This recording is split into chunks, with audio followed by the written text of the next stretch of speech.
नमस्कार मित्रांनो संजय गांधी निराधार योजनेचा जो फेब्रुवारी महिन्याचा हप्ता आहे तो लाभार्थ्यांच्या खात्यामध्ये 1500 रुपयाचा हप्ता जमा होण्यास सुरुवात झाली आहे। कारण ही महत्त्वाची बातमी आहे, कारण की बऱ्याच लाभार्थ्यांना आतुरता लागली होती की जानेवारी महिन्यानंतर फेब्रुवारी महिन्याचा हप्ता कधी येणार। 10 तारीख उलटून गेलेली आहे, कारण की बऱ्याच लाभार्थ्यांना पैसे आले नव्हते। अशा लाभार्थ्यांना म्हणजे बरंच महत्त्वाची बातमी म्हणजे जे दिव्यांग लाभार्थी आहे अशा लाभार्थ्यांना सुद्धा 2500 रुपयाचा हप्ता हा जमा होण्यास सुरुवात झालेली आहे। कारण की महत्त्वाची बातमी आहे, कारण की आता ज्या लाभार्थ्यांना आता 1500 येत होते, कारण की त्यांना 2500 मिळायला पाहिजे होते, अशा दिव्यांग लाभार्थ्यांना 1500च मिळत आहे। अशा लाभार्थ्यांची सुद्धा यादी निघालेली आहे। यादीबद्दल संपूर्ण माहिती आपण देणार आहोत त्या नवीन व्हिडिओमध्ये। त्यासाठी तुम्ही जर चॅनल नवीन असाल चॅनलला सबस्क्राईब करून ठेवा, जेणेकरून तुम्हाला महत्त्वाचे अपडेट वेळोवेळी मिळत राहील। कारण की महत्त्वाची बातमी, आनंदाची बातमी जवळच्या मित्र परिवारांना सुद्धा पाठवा, कारण की फेब्रुवारी महिन्याचा जो 1500 रुपये सन्मान निधी आहे तो लाभार्थ्यांना मिळालेला आहे। कारण की संजय गांधी किंवा श्रावणबाळ किंवा दिव्यांग लाभार्थी, अपंग लाभार्थी यांना सुद्धा हा हप्ता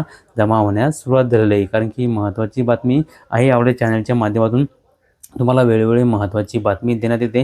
कारण की चॅनलवर तुम्ही जर नवीन आला असाल तर मित्रांनो चॅनलला नक्की सबस्क्राईब करून ठेवा, जेणेकरून तुम्हाला महत्त्वाचे अपडेट वेळोवेळी मिळत राहील। कारण की भेटूया मित्रांनो नवीन माहितीसह नवीन व्हिडिओसह। धन्यवाद। जय हिंद।